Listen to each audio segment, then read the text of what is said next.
આદિવાસીઓ માટે 102 કરોડ રૂપિયાની રકમ ફાળવવામાં આવી હતી, પરંતુ એનો ઉપયોગ થયો નહોતો એવો ચૈતર વસાવાનો આરોપ હતો।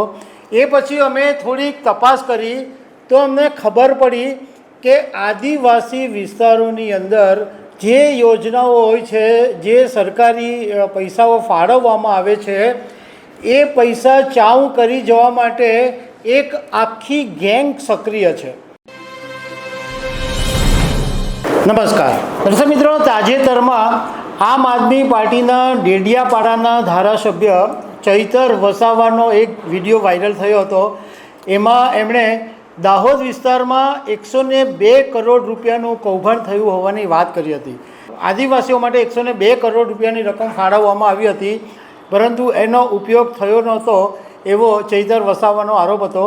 એ પછી અમે થોડીક તપાસ કરી તો અમને ખબર પડી કે આદિવાસી વિસ્તારોની અંદર જે યોજનાઓ હોય છે, જે સરકારી પૈસાઓ ફાળવવામાં આવે છે, એ પૈસા ચાઉ કરી જવા માટે એક આખી ગેંગ સક્રિય છે। ચૈતર વસાવાએ જે સંદીપ શાહ નામની એજન્સીની વાત કરી હતી, એ સંદીપ શાહની સાથે એક આખી મોટી ગેંગ કામ કરે છે, જે આવા રૂપિયા ચાઉ કરી જાય છે। તો એના વિશે હું તમારી સાથે વાત કરીશ। મારું નામ રાજેશ શાહ છે અને તમે જોઈ રહ્યા છો ખબર છે.com। દર્શક મિત્રો, આદિવાસીઓના કલ્યાણ માટે, આદિવાસીઓની જરૂરિયાત પૂરી કરવા માટે રાજ્ય સરકાર કે કેન્દ્ર સરકાર ઘણી વખત યોજનાઓ જાહેર કરે, ઘણી વખત રૂપિયાઓ જાહેર કરે, પરંતુ કેટલાક કૌભાંડીઓ એવા હોય છે કે એ રૂપિયા આદિવાસીઓ સુધી તો પહોંચતા જ નથી, પરંતુ એમના ગજવામાં પહોંચી જાય છે। હમણાં તાજેતરમાં ચૈતર વસાવાએ જે આરોપ લગાવ્યો કે દાહોદ જિલ્લામાં આદિવાસીઓ માટે 102 કરોડ રૂપિયા જે સરકારે ફાળવેલા એમાં કૌભાંડ થયું છે, તો એમાં અમને એવું જાણવા મળ્યું કે આદિવાસી વિસ્તારોની અંદર જે યોજનાઓ હોય કે જે સરકારના પૈસા ફાળવવા માટે હોય, એમાં એક મોટી ગેંગ સક્રિય છે।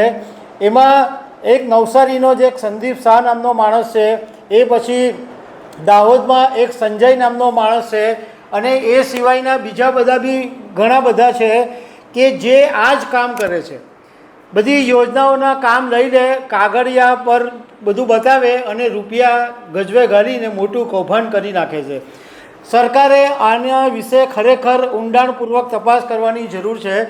બીજી, અમે જ્યારે તપાસ કરતા હતા તો એક એવી પણ વિગત સામે આવી કે ગયા વર્ષે છોટા ઉદેપુરના બોડેલીમાં જે કાગળ ઉપર આખી નકલી કચેરીનો જે કૌભાંડ સામે આવ્યું હતું, એમાં પણ આ ગેંગ સામેલ હતી।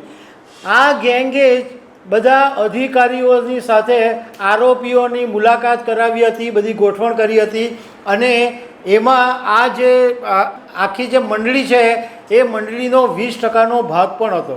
પોલીસે આ બાબત તપાસ પણ કરવા ગઈ હતી, પરંતુ નવાઈની વાત એ છે કે આજ સુધી આ ગેંગની સામે કોઈ એક્શન લેવાયા નથી। આ સિવાય બી ઘણા બધા એવા કૌભાંડો થાય છે કે નહેર બન્યા વિના પૈસા આપી દેવામાં આવે છે, તળાવો ખોદ્યા વગર પૈસા ચૂકવાઈ જાય છે, રોડ બન્યા વગર બિલની ચૂકવણી થઈ જાય છે। આવા બધા કૌભાંડો થયા જ કરે છે, અને આવા કૌભાંડોની અંદર આ જ ગેંગ સક્રિય છે કે જે ગુજરાતના જે આદિવાસી પટ્ટા છે, તાપી જિલ્લો છે કે આ બાજુ ભરૂચ જિલ્લો, આદિવાસી દાહોદ, છોટાઉદેપુર, આ બધા વિસ્તારોની અંદર આદિવાસીઓના પૈસા ચાઉ કરી જવાનું કામ કરી રહ્યા છે। તો દર્શક મિત્રો, આવી અનેક વાતો સાથે અમે તમને મળતા રહીશું। Thank you very much.